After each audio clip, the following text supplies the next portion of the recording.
Salam selamat malam saudara-saudara dikasihi Tuhan. Salam jumpa kembali bersama dengan saya. Tentu tujuan untuk kita beribadah kepada Tuhan. Puji Tuhan karena kita masih diberi waktu. Dan mari kita untuk melewati malam ini lebih dahulu kita sungguh-sungguh mencari Tuhan dalam persekutuan dengannya. Tentu secara keluarga. Saudaraku yang belum beribadah, mari bersama dengan saya kita berdoa. Bapa, kami mempermuliakan nama-Mu Tuhan dan Allah kami seperti demikian kami melakukannya, dan kami sadari sungguh karena karunia-Mu Bapa, kasih-Mu, sehingga kami masih memiliki kehidupan hari ini, dan dalam kesadaran kami orang berdosa, kami tidak layak.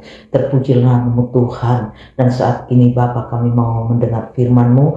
Ampuni kesalahan dan dosa-dosa kami, kuduskan kami Bapa, urapi kami oleh Roh Kudus-Mu sehingga kami semua dapat mendengarkannya dengan baik. Sungguh kami diberkati, urapi hamba-Mu ini agar hamba dapat memberitakan firman-Mu sesuai dengan kehendak-Mu. Di dalam nama Tuhan Yesus kami berdoa. Amin.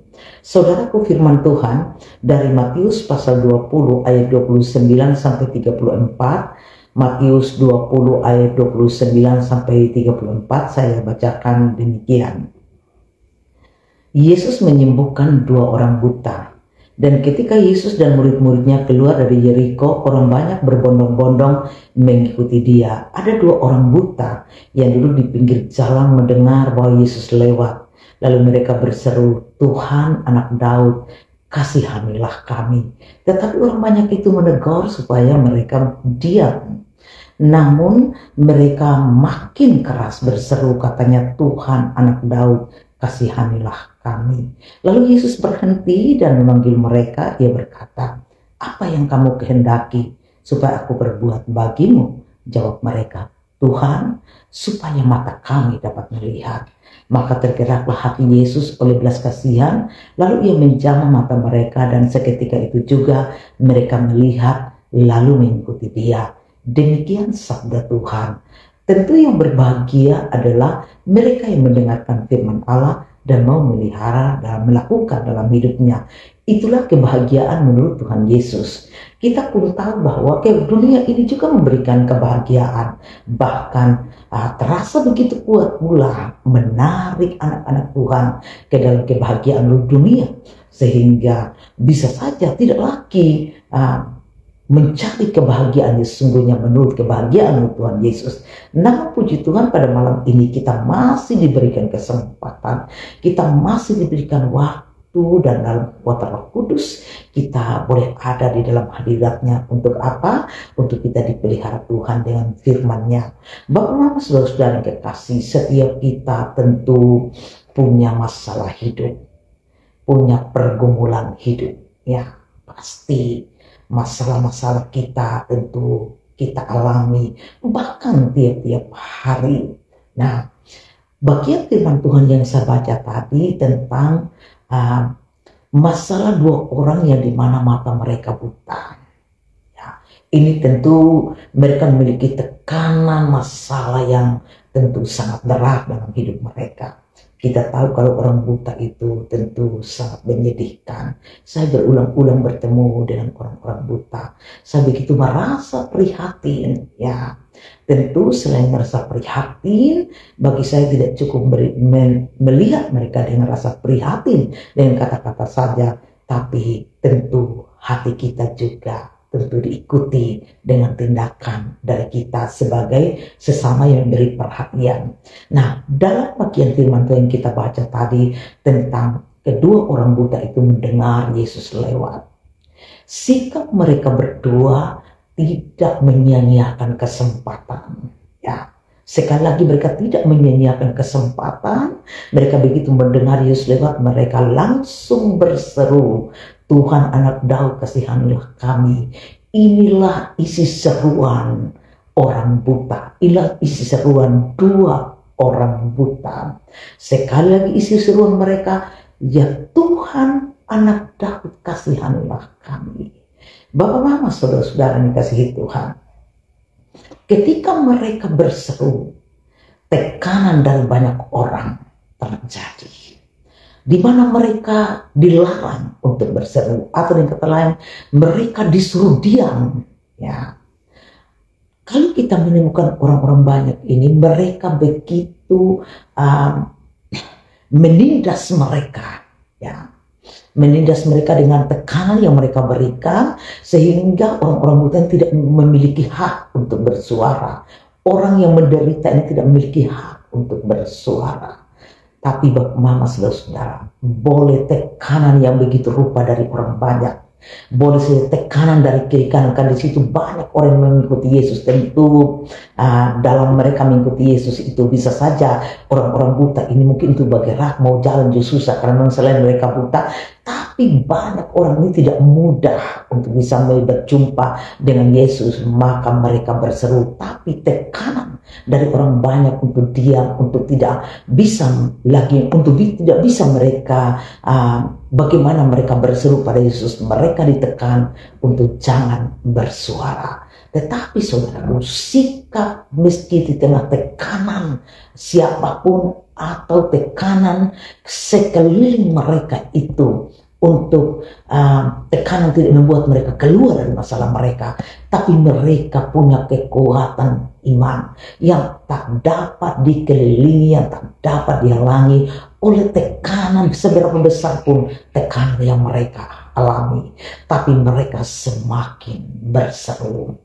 Untuk berseru kepada Tuhan ini juga dalam masa perjanjian lama, Tuhan berkata bahwa berserulah kepadaku selama Tuhan berkenan, berseru kepada Tuhan selama Tuhan berkenan ditemui. Dan ketika mencari Dia dengan segenap hati, pasti kita dapat bertemu dengannya.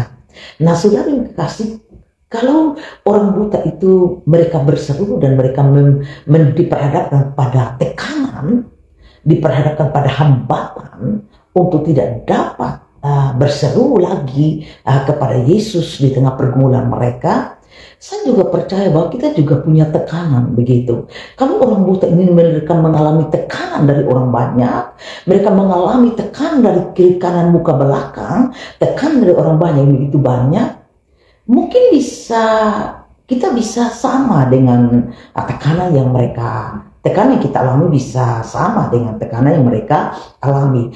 Tapi bisa juga berbeda, Bapak Mama. Tekanan yang kita alami karena sampai kita tidak mampu lagi berseru kepada Yesus, bisa tekanan dari diri sendiri. Tekanan dari diri sendiri ini sangat berbahaya. Tekanan dari diri sendiri mungkin kita sudah lelah untuk berseru, ya, karena mungkin doa tidak dijawab-jawab. Tekanan dari diri sendiri mungkin bukan saja lelah, mungkin sudah mempersalahkan Tuhan. Tekanan yang lainnya bisa dari diri sendiri, atau tekanan membanding-bandingkan orang lain. Ini juga bisa tekanan dari dalam yang membuat kita tidak lagi punya kekuatan untuk berseru. Sepertinya kehidupan doa kita telah menjadi lumpuh. Sepertinya kehidupan kita telah menjadi rapuh dan mati. Tapi mari kita belajar dari orang buta ini. Kalau kita menyadari bahwa kita ini adalah orang-orang terbatas, maka kita perlu memiliki sikap seperti orang buta, ya.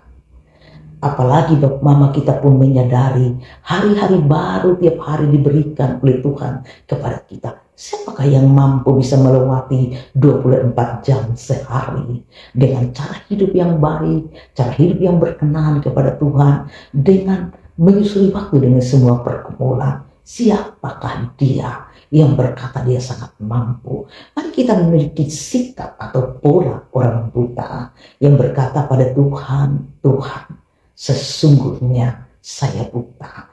Maka kalimat pengakuan dari diri kita sebagai orang yang buta, maka diikuti dengan permohonan kepada Tuhan. Permohonannya apa seperti orang buta? Ya Tuhan, kasihanilah kami, karena kami buta. Kami tidak dapat melihat apapun hari ini tanpa Tuhan. Kasihanilah kami ya Tuhan. Pasti bisa ada tekanan, seperti yang saya katakan, juga tekanan dari orang-orang di sekitar kita. Bahkan bisa terjadi. Tapi ingat seperti orang buta, semakin mereka ditekan, semakin mereka kuat berseru. Semakin mereka ditekan, iman mereka semakin besar pada Yesus. Mau memberikan pesan yang teramat dalam pada kita semua bahwa meskipun begitu banyak godaan situasi yang menekan kita, maka tetaplah kuat untuk berseru. Karena Tuhan kita, Tuhan yang maha melihat, peduli terhadap keadaan kita. Tentu sikap itu sikap yang penuh dengan kerendahan hati. Kalau ungkapan atau permohonan orang-orang buta ini, ya Tuhan kasihanilah kami, ini sungguh mereka ini sikap yang rendah hati. Ya. Sikap yang rendah hati ini sungguh-sungguh tentu dibutuhkan Yesus. Ya. Tentu berbeda dengan sikap kesombongan hati, tapi sikap kerendahan hati sangat-sangat disukai oleh Tuhan. Dan orang buta menunjukkan bukan saja mengakui diri mereka buta, tapi juga isi permohonan mereka juga betul-betul cocok begitu dengan keadaan mereka. Bapak Mama saudara-saudara, masa saya hidup bersama dengan orang tua saya mulai dari kecil, saya punya mama bilang begini dalam doa-doanya, Tuhan, saya ini seorang yang buta. Karena itu hanya Tuhan yang bisa melihat jalan bagi anak-anak saya. Saya buta Tuhan. Walaupun mama saya tidak buta, tapi dia punya isi doa itu ada dua. Tuhan, saya buta, hanya Tuhan yang bisa melihat jalan untuk anak-anak saya. Itu doa yang pertama. Doa yang kedua, isi doa yang kedua dari mama saya, Tuhan jadikan anak-anak saya seperti tanaman di tepi aliran air. Itu dua isi doa mama saya. Ada sungguh-sungguh mencari kenyataan. Kami saudara-saudara 6 orang itu, walaupun kami hidup dari ujung kampung yang tidak terkenal di kampung sana, tapi karena Tuhan memberi belas kasihan dengan memberi jalan, membuka jalan, menerangi, maka kami saudara-saudara 6 orang itu semata-mata karena Tuhan yang memberi belas kasihan, Tuhan yang membuka jalan, Tuhan yang menerangi. Karena itu Bapak Mama, memang saya akui dunia terkagum-kagum. Dan jika doa mama saya itu 100% Tuhan jawab. Sekarang dari kami anak-anak, apakah tetap memelihara diri dengan doa yang dimana harus bertekun dalam doa dan terus bertekun merendahkan diri di hadapan Tuhan, ataukah kami mau hidup di dalam kesombongan? Itu PR untuk selama-lamanya bagi kami. Bapak dan Mama sudah menunjukkan sikap bagaimana hubungan dengan Tuhan, mempercayakan hidup mereka orang tua dan anak-anak kepada Tuhan. Banyak tekanan tentu yang dihadapi, apalagi pada masa di mana kakak saya itu yang pertama lahir tahun 60 itu di kampung. Itu tidak semua orang bisa ke sekolah anak-anaknya di kampung. Dari kampung tidak semua bisa dihitung dengan jari saat itu, tapi puji syukur kepada Tuhan. Tuhan bisa memberi belas kasihan. Tuhan bekerja di hati pikirannya pada orang tua kami untuk tegas. Tegas itu bukan tegas untuk sekolah, tapi tegas itu harus ada waktu dengan Tuhan. Apalagi hari Minggu itu tiba. Bapak Mama saya ini kan gembala domba. Itu domba-domba tidak boleh dikeluarkan, hanya dikasih air. Nanti setelah pulang gereja, siang jam-jam 1 kan gereja di kampung begitu. Baru nanti kami habis makan siang, baru kemudian bawa domba itu ke padang. Itu dibiarkan berani, domba-domba itu dibiarkan lapar dari pagi sampai kami habis siang, baru dikeluarkan ke padang. Bapak Mama begitulah, Bapak dan Mama sebagai orang buta menata hidupnya dengan Tuhan. Bapak Mama saudara-saudara yang kekasih. Hal yang kedua, tadi hal yang pertama itu orang buta dan itu berseru dengan mengalami tekanan. Ya, begitupun dengan kita. Tapi jangan berhenti untuk berseru, Bapak Mama. Ingat Tuhan Yesus bilang, mintalah maka kamu akan mendapat, carilah kamu akan mendapat, minta kamu akan diberi, ketuklah pintu maka pintu akan dibukakan bagimu. Ini menurut saya satu paket ketiga ini. Tidak boleh berhenti, tapi terus bertekun di dalam doa. Nah, seruan-seruan atau permohonan-permohonan yang dinaikkan pada Tuhan, kita juga ingat apa yang dikatakan Tuhan Yesus. Supaya kamu berdoa dengan tiada cemu-cemu. Sampai Yesus mengangkat tentang seorang bendahara seorang hakim yang lalim. Bagaimana janda itu pergi ke hakim itu, dia terus pergi. Padahal hakim itu adalah hakim yang jahat. Hakim yang tidak takut Tuhan. Tetapi meskipun demikian, dia pantang mundur dan akhirnya pergumulannya dijawab, permintaannya dipenuhi, dan Yesus bilang, bukankah Tuhan tidak berlambat-lambat menyediakan pertolongan bagi orang yang terus meminta kepadanya.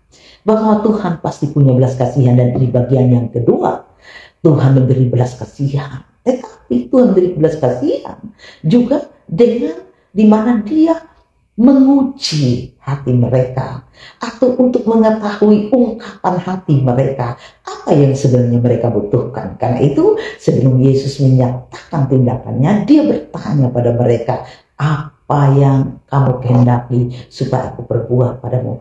Kan Tuhan yang maha tahu, Bapak saudara. Tuhan maha mengetahui semua. Tuhan peduli. Tuhan masih bertanya, apa yang kamu kehendaki? Karena itu saudara-saudara, pengakuan tentang permohonan-permohonan kita kepada Tuhan dalam doa-doa kita itu sebenarnya begitu penting. Bukan berarti bahwa kalau Tuhan sudah tahu mulai kita perlu memberitahu apapun yang dalam permohonan-permohonan kita. Maka jangankan permohonan-permohonan yang kotong rasa ini pergumulan-pergumulan yang besar. Sebenarnya pergumulan-pergumulan atau hal-hal yang kecil harusnya kita bawa di dalam doa. Hanya memang kadang kita tidak sadari begitu bahwa kita ini sebenarnya bersikap seperti orang buta. Kalau orang buta hal kecil pun dia pasti minta belas kasihan. Ya. Dia pasti minta bantuan. Ya. Apalagi hal-hal yang besar. Dan Yesus di situ bertanya tentang apa yang menjadi pergumulan mereka, apa yang bermaksud. Ya. Di pertanyaan Yesus seperti itu tentu ini memberi pesan kepada kita bahwa kita perlu memberitahu seluruh pergumulan kita. Baik kecil, baik besar. Ini penting. Jangan potongannya kasih tahu yang besar, sedangkan yang kecil-kecil ketemu sampai tahu. Ya. Padahal dari hal-hal kecil juga kita butuh hikmatnya. Bab mama, atau jangan tunggu ini susah begitu baru ketemu kasih tahu Tuhan. Pada saat senang sekalipun, kita tetap kasih tahu Tuhan kita pun kesenangan. Ya. Dan kita kasih tahu Tuhan kesenangan itu tentu kita juga kasih tahu Tuhan, tapi Tuhan ikat kita supaya kesenangan-kesenangan kita itu tidak membawa kita ke dalam dosa. Ini penting sekali. Ya. Bagaimana saudara? Ya, Yesus ternyata memang tahu sebenarnya apapun pergumulan kita, tapi dia masih bertanya. Itu berarti bahwa Yesus butuh pengakuan kita ya, dari hati kita. Bagaimana saudara yang dikasihi Tuhan? Jika Yesus maha tahu, ya, maka ada banyak yang terjebak berdoa begini. Ya, setiap orang berdoa kan tidak salah, toh, tidak ada pernah orang yang bilang lu doa salah. Tapi kita terjebak begini. Ya Tuhan, sebelum kami meminta, Engkau sudah mengetahui semuanya. Bapak saya tidak bilang ini salah, tapi kalau kita segera berlari ke situ, maka potong terakhir ketemu doa pendek. Padahal waktu dengan Tuhan itu begitu teramat penting. Ya. Kalau waktu dengan Tuhan itu begitu penting, kita sampai perlu doa itu buru-buru. Doa saja dalam ketenangan hati dan biarkan Roh Kudus bekerja supaya kita menyampaikan apa yang menjadi isi permohonan kita. Paulus mengatakan kepada kita bahwa Roh Kudus itu akan menolong kita, ya, menolong kita sebagaimana kita bisa berdoa sampai hal-hal yang di luar yang tidak bisa kita ungkapkan. Roh Kudus itu akan menolong kita. Karena itu Bapak Mama, dengan apa yang menjadi pertanyaan Yesus, maka kita perlu memberitahu seluruh pergumulan kita pada Yesus. Maka menurut doanya tidak pendek, karena seluruh pergumulan kita perlu beritahu. Tadi saya katakan bahwa jangan sampai kita hanya kasih tahu hal-hal yang besar, hal-hal yang kecil kita tidak mau kasih tahu. Bagaimana? Saya kasih contoh hal kecil. Ya, kita dalam menjalani hidup setiap hari ini kan ada 3 tahap, pagi, siang, dan malam. Saya merenungkan begini, aduh Tuhan, dan saya katakan di Tuhan, saya siap melewati lagi hidup yang Tuhan beri, siap lagi melewati tahap pada pagi hari. Nanti kalau susah sampai siang begitu, beta duduk sebentar, dan beta melihat, aduh Tuhan, beta sudah sampai pada siang. Apakah dari pagi tadi saya lewati apa yang menjadi tanggung jawab saya, baik itu pribadi saya dengan Tuhan, baik itu dalam rumah tangga, baik itu dalam hubungan dengan pekerjaan saya sebagai pendeta. Bagaimana di dalam saya melewati pagi, masuk lagi ke siang, bagaimana kita bisa melewati siang sampai ke petang? Ini tidak mudah. Lalu bagaimana kita harus berada di malam hari? Ini tidak mudah. Mungkin kau sudah meminta begitu, tapi bagi saya ini tidak mudah untuk melewati suatu hari. Karena itu maka berurunglah niat saya, berurunglah diri saya itu ke dalam suatu waktu yang khusus. Karena tadi itu orang buta tadi itu mereka memohon belas kasihan. Tentu saya juga memohon belas kasihan Tuhan untuk bisa melewati pagi, melewati siang, dan melewati malam. Sehingga di dalam kita bekerja, baik itu dalam rumah, baik itu dalam gereja, di mana betul-betul kita berusaha mempertaruhkan yang maksimal begitu dari diri kita, dari pekerjaan kita, dan bukan hanya pekerjaan, dari kita punya perasaan, dari kita punya tutur kata dengan orang-orang lain. Di situ kita mempertaruhkan untuk maksimal yang baik tuh, mama, saudara-saudara. Ini bagi saya, mungkin bagi orang lain itu tidak perlu, tapi bagi saya dikira kecil, padahal bukan kecil juga. Itu persoalan, itu hal yang sungguh-sungguh serius ya. Pagi, siang, dan malam. Mama, mari kita bersikap seperti orang buta. Walaupun Tuhan ini maha tahu, dia tanya kita punya pergumulan. Dia butuh kita punya pengakuan dengan kerendahan hati sebagaimana orang buta. Nah, Bapak Mama, saudara, kita menemukan ketika Tuhan tanya dan orang buta ini beri pengakuan, Tuhan supaya mata kami dapat melihat. Ini pengakuan mereka. Dan memang itu kebutuhan utama mereka. Dan saudaraku, tentu yang kita perlu berkata pada Tuhan, sesungguhnya kebutuhan, bukan keinginan. Nanti Tuhan tuh akan melihat nih keinginan tuh kebutuhan. Karena Tuhan tuh akan menjawab itu tentu sesuai dengan kebutuhan kita, bukan keinginan kita. Dan Bapak Mama, saudara, akhirnya sikap dari mereka menyadari mereka orang buta, lalu ikuti dengan sikap dan juga permohonan dengan begitu penuh kerendahan hati, maka Yesus tergerak oleh belas kasihan. Ya, disinilah tindakan Yesus, dia tergerak oleh belas kasihan dan menyatakan pertolongannya. Bapak Mama, saudara kekasih, maka disinilah kita mendapatkan pesan yang kuat. Kalau mau mendapatkan belas kasihan Yesus, maka sikap kita, Tuhan, untuk melewati hari. Tuhan, untuk saya hidup dengan suami dan anak saya. Tuhan, untuk saya bisa melayani-Mu, mulai dari dalam rumah, sampai dalam gereja, sampai dalam klasis masyarakat atau lingkup mana. Tuhan, untuk saya bisa melewati semua. Tuhan, hamba-Mu ini buta. Hamba mohon belas kasihan-Mu. Hamba mohon belas kasihan-Mu, beri hamba-Mu ini perasaan yang baik dan benar. Beri hamba-Mu ini pola rasa, pola pikir, pola perbuatan yang baik dan benar. Tentu kita mohon. Saya mohon belas kasihan Tuhan. Kita mohon belas kasihan Tuhan. Tuhan, saya buta melihat jalan untuk anak saya. Saya buta melihat jalan untuk keluarga saya. Saya mohon belas kasihan-Mu. Betul-betul sikap rendah hati, doa dengan sungguh-sungguh. Maka tadi saya bilang, itu tidak boleh doa buru-buru. Betul-betul kita kondisikan jam doa kita dengan baik. Nah, Bapak Mama, saudara, maka untuk mendapat belas kasihan Yesus, maka ingat seperti sikap orang buta. Ada suatu hari, ada satu kisah di mana mereka ini mau dibunuh mati. Ya. dibunuh mati hanya karena menurut saya atau menurut kita bisa itu karena bermula dari iri hati. Berakibat mereka mau dibunuh ya oleh orang yang iri hati. Saudaraku, mereka tahu dalam keadaan begitu terancam sangat. Ya, apa yang mereka buat? Mereka berdoa dengan menangis, berpuasa, berkabung, dan memohon belas kasihan Tuhan. Dan satu yang mereka memimpin mereka itu memberi perintah bahwa semua saudara-saudaraku harus berdoa dan berpuasa karena keadaan kita sekarang terancam dibunuh. Hanya karena iri hati. Bapak Mama, iri hati ini sangat berbahaya karena bisa sampai ujung pembunuhan. Itu bukannya pembunuhan satu orang, tapi sebuah bangsa.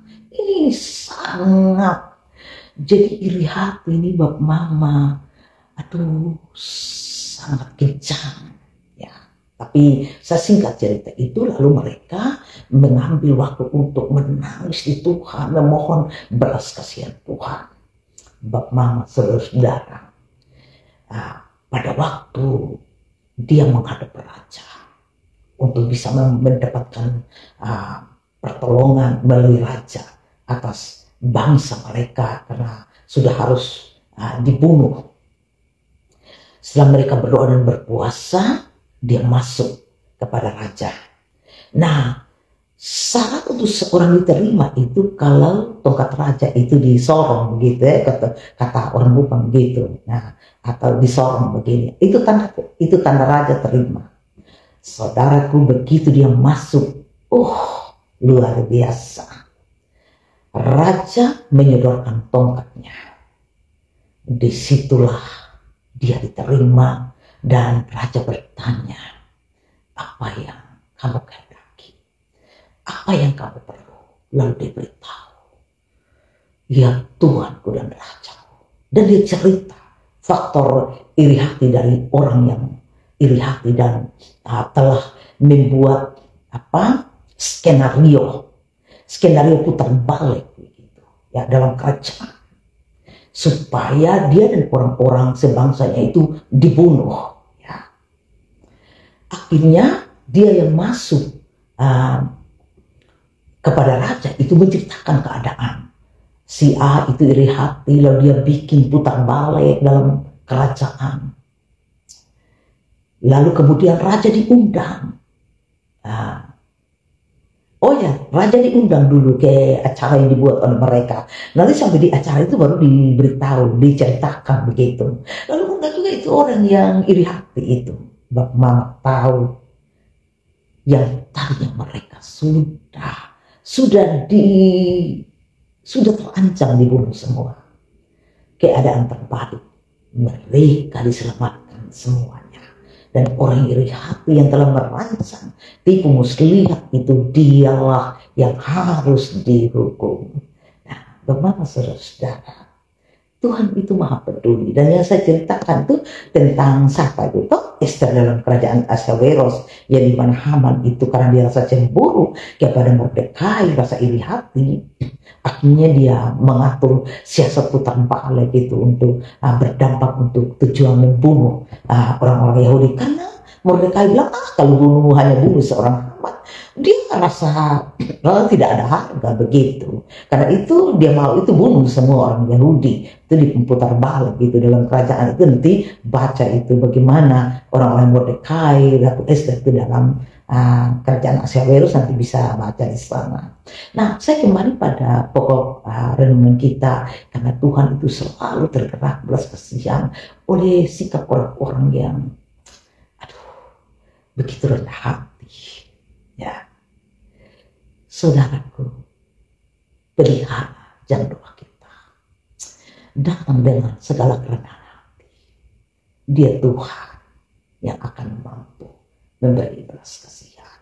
Dan jika Tuhan yang memberi belas kasihan, tidak seperti manusia beri ya. Tapi kalau Tuhan memberi belas kasihan, dia jaga ya. Apa yang telah diberi sebenarnya dia tidak mau hilang dari kita. kita tetap memilikinya. Karena itu dia mau supaya kita dipeliharanya. Dia memberi ketegasan begini, tinggal di dalam aku di dalam kamu. Kalau di luar aku, kamu tidak dapat berbuat apa-apa. Tuhan memberkati kita semua. Amin. Mari kita berdoa.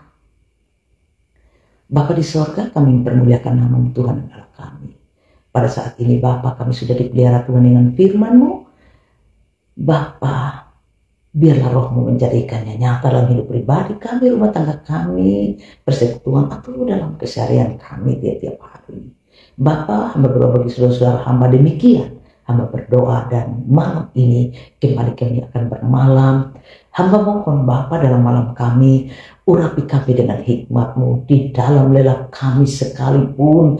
Betapa kami membutuhkan hikmat Tuhan mengurapi kami. Dan jika Tuhan berkenan kami hidup pada besok pagi, ya Bapa, kami mohon, kami percaya bahwa dengan kekuatan hikmat-Mu yang Tuhan telah mengurapi kami dalam malam, kami percaya kami mulai hidup kami dengan Tuhan dan menyusuri waktu hidup kami pula bersama dengan hikmat-Mu. Terima kasih Bapa. Bapa, hamba percaya dalam perkenanan-Mu lah, hamba memberitakan firman-Mu, dan dalam perkenanan-Mu hamba mengucapkan berkat-Mu. Saudara-saudara, pada saat saudara-saudara menerima berkat Tuhan, berdiam dirilah dengan sungguh, rasakan tangannya yang berkati-Mu, dan ingatlah pelihara dirimu sebagai orang yang benar-benar membutuhkan Tuhan dengan sikap kerendahan hati. Terimalah oleh-Mu berkat-Nya. Diberkatilah engkau di kota, diberkatilah engkau di ladang. Diberkati lumbung makananmu, kumbang air minumanmu. Diberkati keluargamu, usaha dan kerjamu dari sekarang sampai selama-lamanya. Amin. Salam saudara-saudaraku, sampai jumpa.